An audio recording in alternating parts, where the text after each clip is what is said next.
pertama, aku bilang mungkin pikiranmu saja. Tiga calon ini yang akan memimpin OSIS di SMA Setiabudi periode 2023 dan 2024. Kenapa ini harus kita lakukan? Disinilah anak-anak sekalian, mohon perhatian.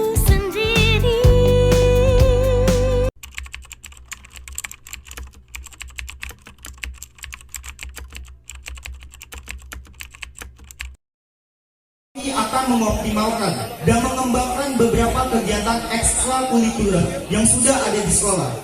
Pertama, kami akan mengembangkan ekstrakurikuler dalam bidang broadcast. Karena mengapa? Karena di sini kita bisa melihat dari siswa-siswi, banyak dari siswa-siswi SMA Setiabudi masih belum mengetahui apa itu ekskul broadcast. Jadi, ketika kami terpilih menjadi ketua OSIS maupun wakil ketua OSIS, kami akan penyampaian visi dan misi kami. Mohon dukungan dan doa teman-teman sekalian, karena bersatu kita teguh, bercerai kita hanyalah OSIS SMA Setiabudi Nusantara bersama. Di sekitar sekolah maupun di sekitar kelas, di parkiran dan dimanapun itu. Dua, aktif dalam menjalin kerjasama berbagai interaksi luar. Jadi tidak hanya di sekolah, di luar juga kalian bisa. Jadi hanya jangan terpaut di sekolah. Ketiga, menyediakan sarana atau mengajukan keluhan, curhatan atau saran lainnya.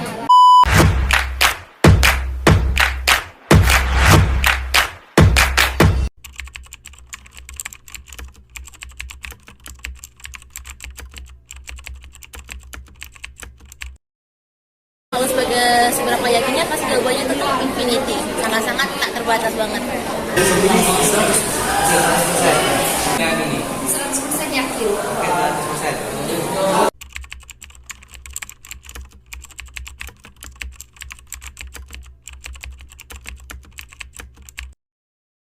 Nanti kakak akan memanggil dia dulu, berbicara secara dua mata dan bertanya apa masalah sampai dia melakukan hal tersebut.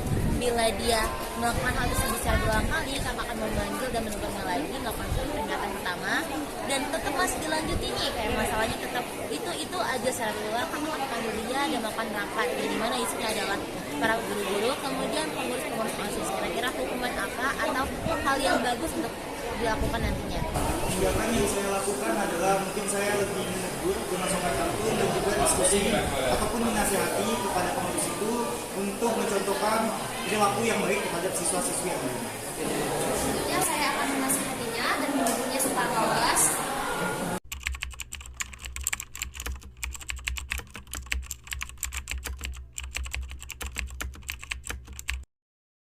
Pendapat kakak untuk paslon 1 dan paslon 2 adalah mereka benar-benar sangat luar biasa. Dari paslon 1 mereka cara berbicaranya tenang, habis pikirnya oke dan luar biasa, dan mereka berbicaranya tenang. Untuk paslon kedua mereka opininya kuat dan hal-hal yang mereka lakukan itu adalah benar-benar sangat-sangat keren. Pendapat saya sendiri, dua calon itu udah lumayan bagus dan juga walaupun ada kekurangan juga, tapi mereka udah bagus karena mereka juga juga sama seperti Dua calon tadi baik, mungkin ada sedikit kehidupan mungkin di antara mereka, tapi kami sama-sama baru belajar.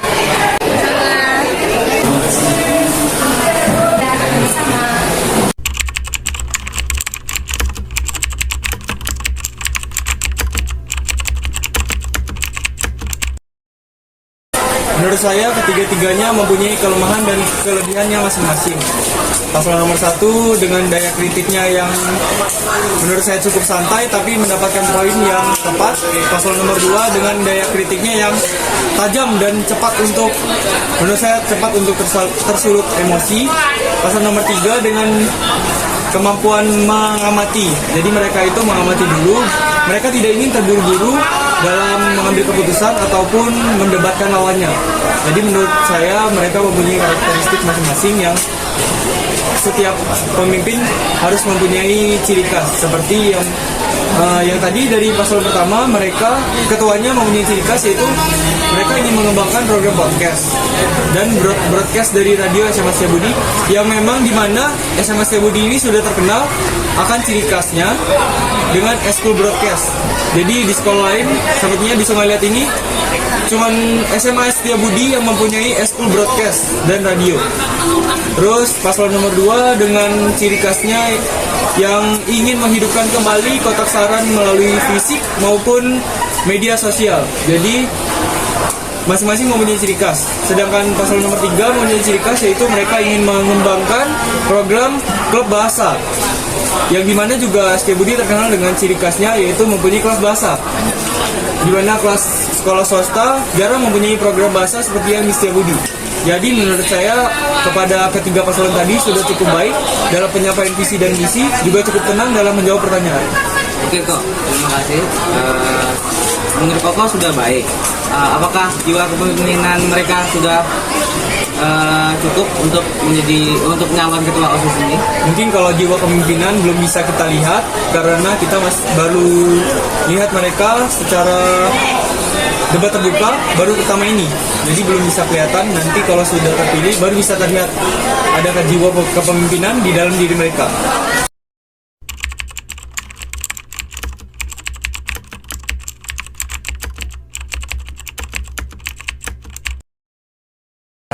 Kepada seluruh KPPS yang sudah berjumpa atau ready, sekarang menuju ke TPS-nya masing-masing karena pemilihan ketua OSIS dan wakil ketua OSIS SMA Setiabudi Sungai Liat tahun ajaran 2023 dan 2024 akan segera dimulai. Laksanakan tugas yang lebih baik, jujur dan aman. Terima kasih. Hei kawan, pasti kau dan aku sama-sama punya takut untuk mencoba dan gagal. Tapi hei kawan, pasti kau dan aku sama-sama punya mimpi untuk menjadi berarti. Karena harus kita taklukkan bersama lawan rintangan untuk jadikan dunia ini lebih indah. Tak perlu tunggu hebat untuk berani memulai apa yang kau impikan. Hanya perlu memulai untuk menjadi hebat, raih yang kau impikan. Seperti singa yang menerjang semua rintangan tanpa rasa takut, yakini bahwa kamu terhebat.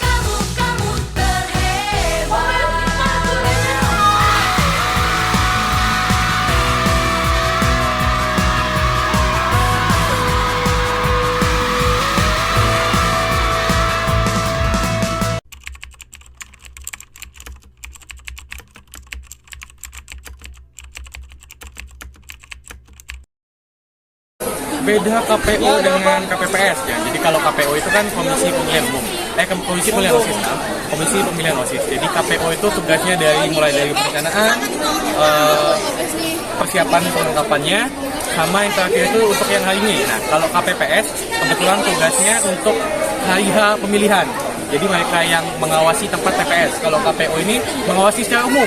Jadi bukan hanya di tempat TPS masing-masing saja. Untuk KPU sendiri itu adalah Komisi Pemilihan OSIS, dan KPPS Komisi Panitia Pemungutan Suara. Boleh dijelasin nggak tugas-tugas KPU dan KPPS?